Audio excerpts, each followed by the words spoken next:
सभी बंधुगण जोड़ेंगे दोनों हाथ, झुकाएंगे माथ और ध्वनि के साथ में प्रविष्टि परमात्मा का स्मरण।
हे माँ जिनवाणी तेरी जय हो, सदा विजय हो। तेरे विशाल पद में श्रुत सूर्य का उदय हो, श्रुत ब्रह्म का उदय हो, श्रुत पुत्र का उदय हो। एक सुक्ति आती है, बे चल बसे, बे चल बसे, यानी यहाँ से जाकर के वहां बस चले, यहाँ से जाकर के वहां बस गए, क्योंकि आना जाना लगा हुआ है। कोई पहले जाएगा, कोई बाद में जाएगा, क्योंकि अभी कोई अमरपुर नहीं बना हुआ है जहां पर कोई व्यक्ति अमर रहे। नाम अमरपुर होता है लेकिन व्यक्ति अमर नहीं हो पाता है। आत्मा ही अमर है, अविनाशी है। यही मेरा साथ देने वाला है। परिवार को राग कर सकते हो लेकिन साथ में नहीं ले जा सकते। कितना भी बुरा परिवार हो साथ में नहीं ले जा सकते, कितना भी अच्छा परिवार हो वह भी हम साथ में नहीं ले जा सकते। यहाँ तक कि 70, 80, 90, 100 साल तक साथ निभाने वाला ये हमारा शरीर भी हमें धोखा दे जाएगा। और अभी के शरीर तो ज्यादा धोखेबाज हो रहे हैं। कभी फ्रैक्चर हो रहा है, कभी हाथ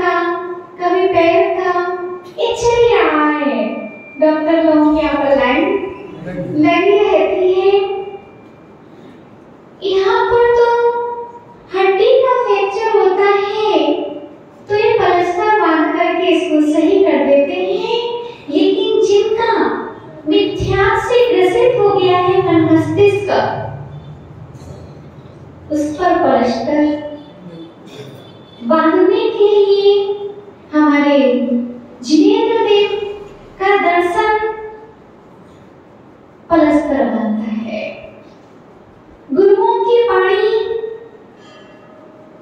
उसको पलस्तर कर देती है कि उसकी आस्था जो टूट गई थी, मिथ्यात्व में जो व्यक्ति भटक रहा था, उसको राह दिखाने के लिए श्री गुरुवर का आगमन होता है। परिवारों में कई तरह के जीव होते हैं, क्योंकि गुरुवर कहते हैं नाना जीवा नाना कर्मा। कोई धनवान होते हैं, कोई धनवान होकर के भी कंजूस होते हैं। ऐसी ही एक आपको हम कथानक सुनाने जा रहे हैं कि एक बहुत सुंदर परिवार था। उस परिवार में सभी लोग मिलजुल करके रहते थे। मिलजुल कैसे रहते थे? सभी लोग मिलजुल करके रहते थे, आपस में बड़े प्रेम से रहते थे। उनका एक बेटा था, एक ही बेटा था। करोड़ों रुपए का वह वारिस बन चुका था और एक समय आया कि उसका विवाह करने का समय आ गया। विवाह हुआ, बहू घर में आई। घर में सबसे पहले आरती उतारी जाती है। जब बहू का प्रवेश होता है तो बहू की आरती उतारी जाती है और फिर तो जिंदगी भर आरती उतारती ही है ना? एक बार उतारी फिर वो आपकी जिंदगी भर उतारेगी। तो आरती उतारी और आरती में से क्या हुआ, थोड़ा सा घी, मामा जी क्या हो गया, थोड़ा सा घी जमीन पर गिर गया। जमीन पर गिर गया तो जो ससुर जी थे उन्होंने क्या कर लिया, उस घी को उठाया, उस बूंद वाले घी को उठाया और अपने हाथ पर लगा लिया। अब बहू देख लिया, बहू एकदम टेंशन में आ गई, तनाव में आ गई। उसका मन ही अब ससुराल में नहीं लग रहा था कि कहाँ हमारे कंजूस घर में शादी हो गई। कहाँ पढ़े लिखे महलों में पले हुए, कहाँ गए पिताजी से मैं 1000 रुपए मांगती थी, वो हमको 1 लाख रुपए दे रहे थे। कहाँ से मेरी किस्मत ऐसी हो गई कि मुझे इस कंजूस घर में आना पड़ा, जहाँ पर ससुर जी एक बूंद घी को अपने जमीन पर से उठा करके शरीर में लगा लेते हैं। अब ये उसने किसी को बताया नहीं, क्योंकि नहीं है, इसलिए बता नहीं सकती है। बाद में अच्छे से बताएंगी। लेकिन समय निकलता जा रहा था, 1 दिन हो गया, 2 दिन हो गए, 15 दिन हो गए, महीने भर हो गए, उसका तो खाना भी बंद हो गया। वो एक सोचती रही कि ना जाने मेरे साथ में आगे आगे क्या होता है, कमजोर होती जा रही थी। एक दिन वह बहू रानी चक्कर खा के गिर जाती है और सेठ जी घबरा जाते हैं, ससुर जी, और डॉक्टर बुलाते हैं। किसको बुलाते हैं? डॉक्टर बुलाते हैं। एक डॉक्टर आता है और इलाज करने को तत्पर ही होता है। बहू के रूम में जाता है, इलाज प्रारंभ होता है कि ससुर जी कहते हैं मेरी बहू एक ही है, इसके इलाज में जितना भी पैसा खर्च हो जाए, लेकिन मेरी बहू स्वस्थ होना चाहिए। आपसे अगर एक डॉक्टर से काम नहीं बनता है तो बाहर के डॉक्टर बुला लो, लेकिन मेरी बहू ठीक होना चाहिए। ये बात बहू के कान में पड़ेगी। जितनी तिजोरियां खोल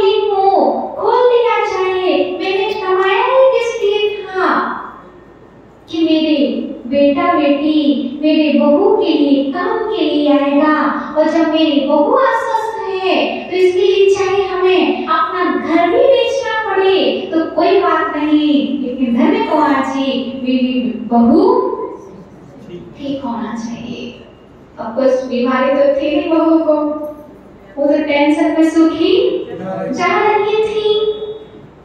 अब उसके कान में ज्यों ही वार्तालाप पड़ी कि मेरे पिताजी तो बहुत अच्छे हैं, जैसा मैं सोचती थी वैसा बिल्कुल भी नहीं है। फिर बहू को एक इंजेक्शन डॉक्टर ने लगाया, वो फॉर्मेलिटी करनी थी डॉक्टर को, क्योंकि डॉक्टर ही समझ सकता है कि इसको कुछ है ही नहीं, ये तो मात्र टेंशन की बीमारी है। और एक इंजेक्शन लगाया और 2-3 दिन तक नाटक किया। बहू ने 6 महीने की बीमार एकदम से थोड़ी लौट जाएंगे, है ना। 2 दिन तक नाटक किया और फिर अपने आप उठ करके खड़ी हो गई, वो काम करने लगी।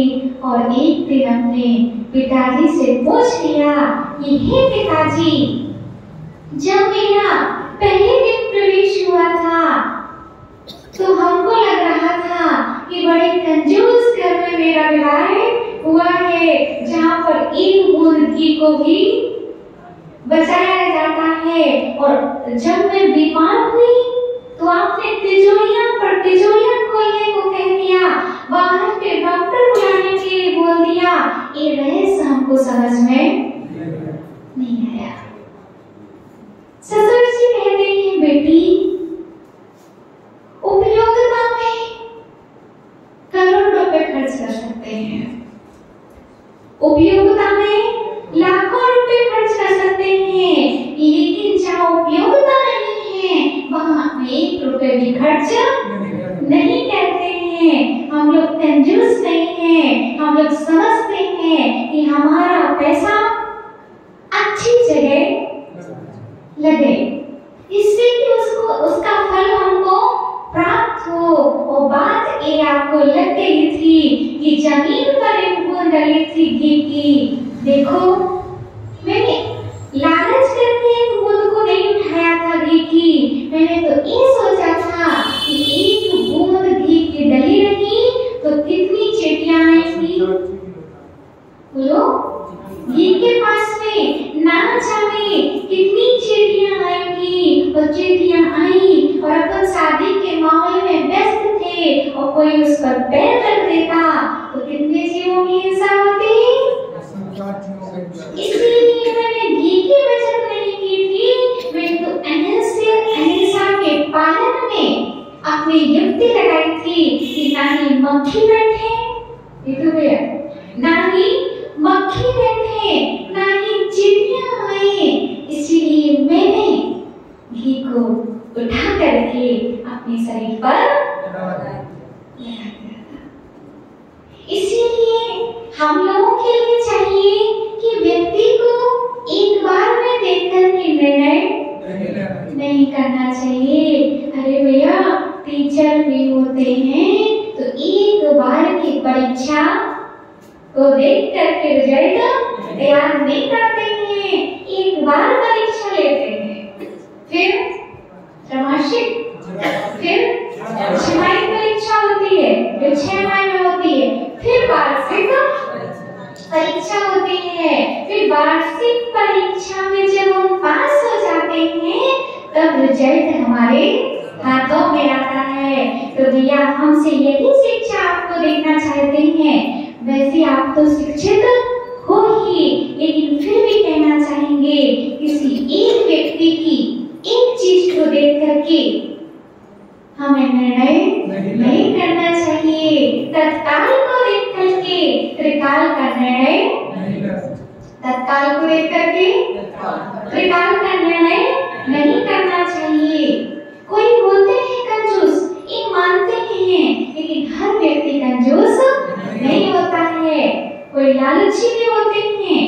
एक बहुत अच्छा दृष्टांत आपको बता रहे हैं कि ऐसे ही पंगत चल रही थी एक जगह, बहुत अच्छी पंगत का आयोजन चल रहा था और पंगत में लाखों जीव भोजन कर रहे थे।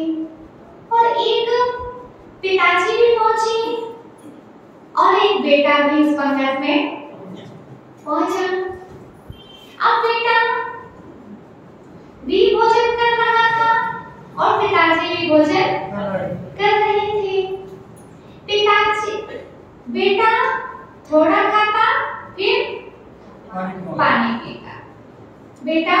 थोड़ा खाता और पानी पीता। लेकिन पिताजी ने सोचा पानी तो मैं रोज पीता हूँ। क्या सोचा?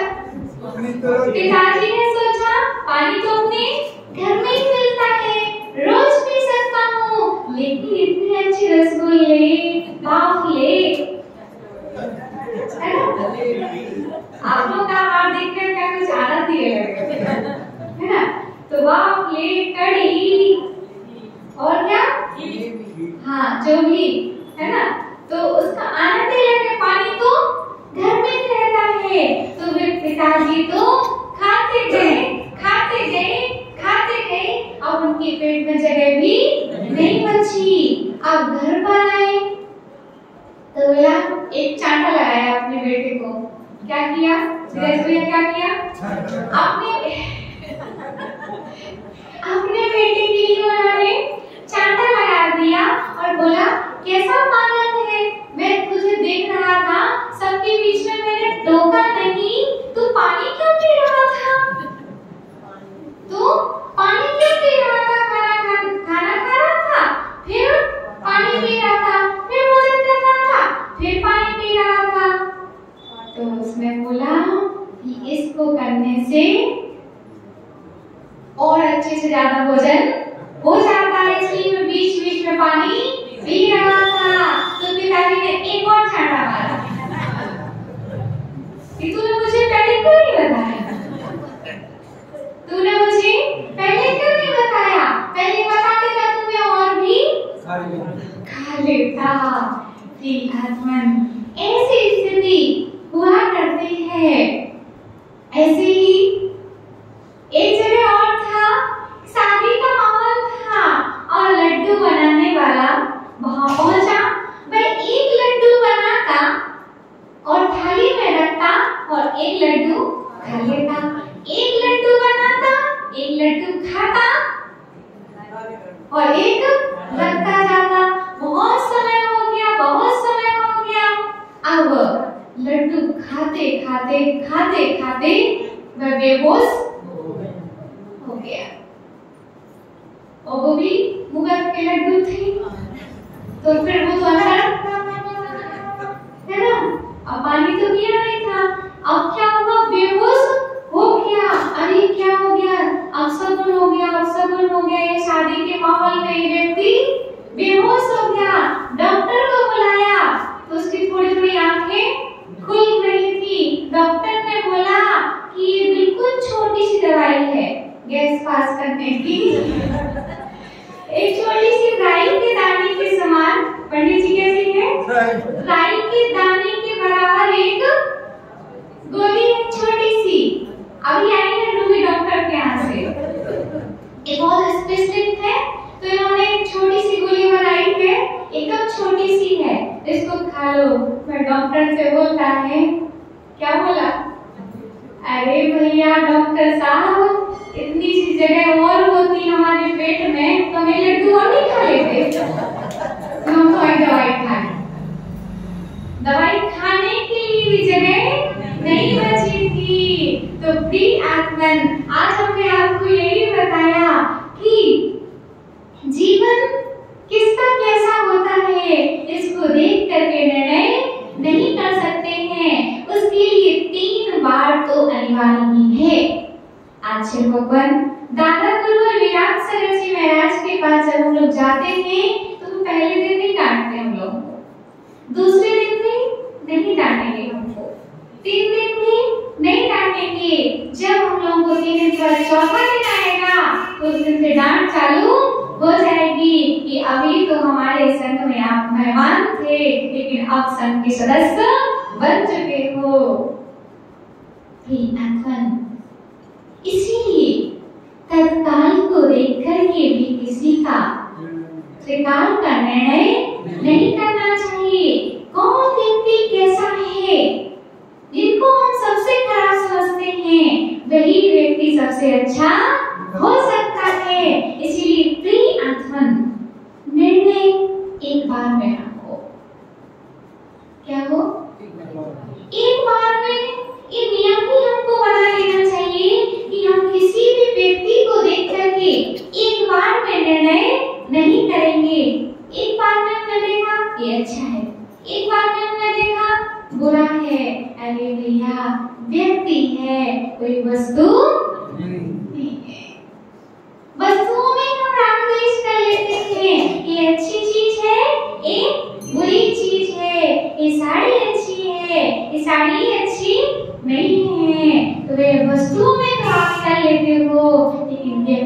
हमें कभी ऐसा नहीं करना चाहिए।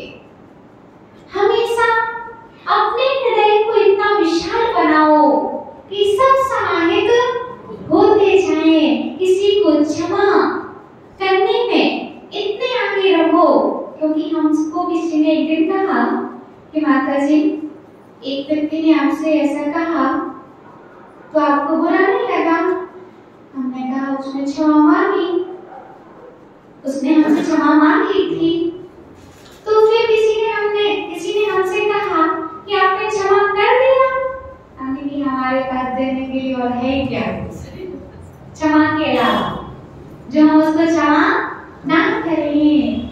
यहाँ तक कि पूज्य गुरुवर ने सिखाया है कि अगर कोई हमको अपशब्द कह के जाए तो उसमें ये रखना कि अपशब्द ही तो कहे हैं, अपशब्द ही तो कहे हैं, हमको मारा तो नहीं है, हमको चाटा तो नहीं लगाया और किसी ने हमारे ऊपर हाथ भी उठा दिया तो ये सोचना किसी ने तलवार तो नहीं मारी, और कोई हमारी तलवार भी मार दे तो उस समय विचार करना कि बेटा तेरा शरीर जो था वह तेरा नहीं था, उसी को कष्ट पहुंचाया है, तेरी आत्मा को कोई कष्ट नहीं पहुंचा सकता। समता का निर्माण हमारे जीवन में होता है। व्यक्ति चाहे तो महान बन सकता है, व्यक्ति का विचार ही उसको महान बनाता है और व्यक्ति का अविचार ही उसे पीछे पहुंचाता है। विचार बदलेंगे, आप विचारे नहीं कहलाएंगे, आप विकलांग बन जाएंगे। विचार नहीं बदला था तो राज्य कर रहे थे, विचार नहीं बदला था तो राज्य कर रहे थे, विचार बदला कि अंबर को अंबर में फेंक करके अंबर हो गए। हम भी किसी की बेटियां होंगे, हम लोग भी किसी घर में रहते होंगे, विचार नहीं बदला था तब तक घर में रहते हैं, और ज्यों ही विचार बदल जाता है तो जीवन भी अपने आप बदल जाता है। ये कभी मत कहो कि समय आएगा, वैराग्य आएगा, काल लब्धि आएगी, तो भैया कब हमारा मरण हो जाएगा इसका हमको पता नहीं है। समय कहीं खिड़की से नहीं आएगा, तो हमको तो आएगा, समय आएगा तो देखेंगे, तो भैया कहाँ से आएगा तो हम भी देख लें, हमको भी दिखा दो किस दरवाजे से आएगा, किस खिड़की से आएगा, किस शहर से आएगा। भैया बाहर से समय नहीं आता धन्य कुमार जी, आपके अंदर ही समय है। क्या है? अंदर ही समय है। जिसने इस समय को जान लिया उसने सबको जान लिया, जिसने इस समय को नहीं जाना उसको इस समय कितना भी दिखाते रहो उसको कुछ अंतर नहीं पड़ता। इसीलिए पूज्य गुरुवर कहते हैं अगर हमारा पुण्य होता है तो उसी डॉक्टर की दवाई हमको लग जाती है, और पुण्य नहीं होता है तो उसी डॉक्टर की दवाई नहीं लगता। बोलो डॉक्टर एक ही था कि अलग अलग? एक ही था। एक ही डॉक्टर है, वही दवाई उसी रोग पर एक व्यक्ति को दी और वही दवाई उसी रोग पर दूसरे व्यक्ति को दी, उसको फायदा हो गया, उसको फायदा क्यों नहीं हुआ? डॉक्टर एक ही था, दवाई भी एक ही थी और रोग भी एक ही था, मात्र व्यक्ति अलग अलग थे। बोलो भैया निकल गया के पापा क्यों नहीं करे फायदा दवाई?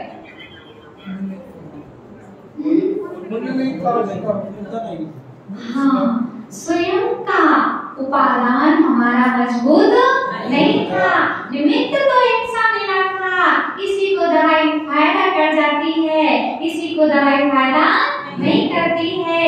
ऐसी प्रवचन करने वाला डॉक्टर तो, प्रवचन करने वाले गुरु तो एक ही होते हैं। किसी को दवाई रूपी प्रवचन फायदा कर जाता है और किसी को प्रवचन फायदा नहीं करता। समझ आया? वरना एक दादी है, वो हमसे कहती है माता जी सुनने की आदत हो गई है प्रवचन की। क्या हुई दादी?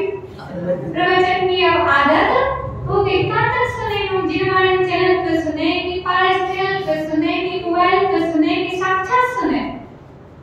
भैया जो साक्षात प्रवचन होता है उसका फर्क जल्दी पड़ता है। क्यों पड़ता है? कि उनको लगता है कि ये बात माता जी हमसे कहना चाह रही है। एक प्रवचन हमें मोबाइल के द्वारा चैनल पर चलेगा, वहाँ के लोग हमारी बात को नहीं समझेंगे और आप हमारी बात को समझ जाएंगे। क्यों? क्योंकि सामने बैठने का प्रभाव पड़ता है। उनकी भाव आप तक पहुँचते हैं कि माता जी का अभिप्राय क्या है। वह आपको नियम देकर के बंधन में नहीं डालेंगी, वो आपको नियम में बांध करके बंधन मुक्त करना चाहेंगे। क्योंकि भैया मामा जी बंधी गाय रमाती रहती है।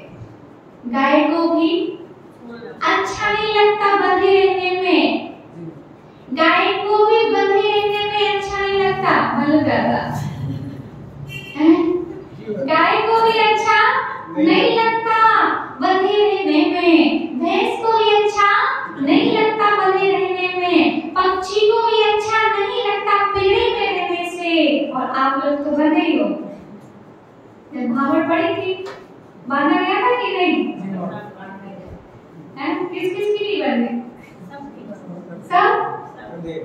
उसी दिन आपको सब लोग ताली बजा रहे थे, सब लोग गीत गा रहे थे। ये गठजोड़ा क्या बोलते हैं? गठबंधन। हाँ, गठबंधन हो रहा है। अभी आजीवन कारावास हो गया है।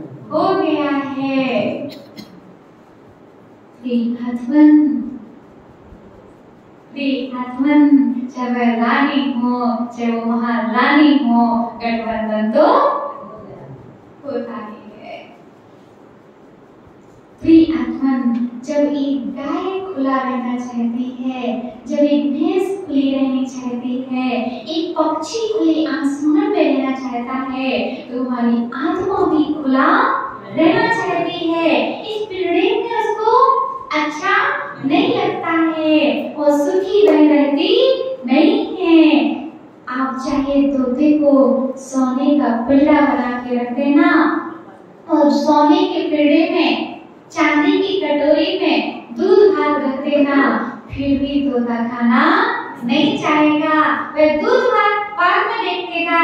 अगर पिंडे का थोड़ा सा दरवाजा खुला है तो वह दूध भात को छोड़ करके बोलो बाहर निकल जाएगा।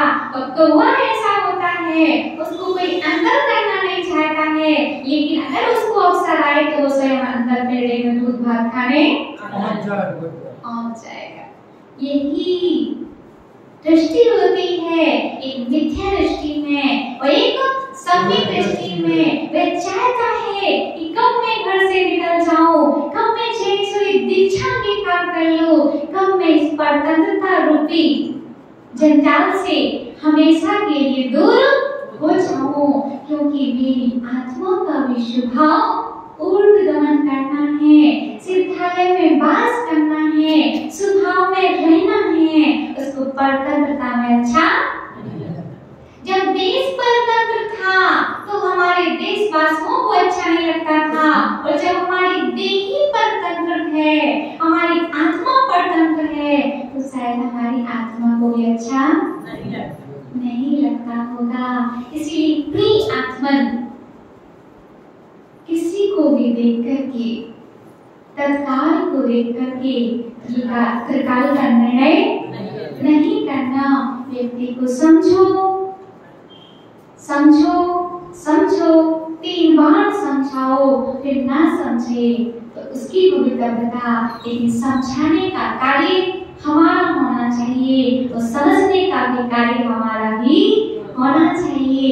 इतने आप प्रसन्न रहिए, आनंद में रहिए कि आपको देखकर के लोग कहें कि इनकी प्रसन्नता का राज क्या है।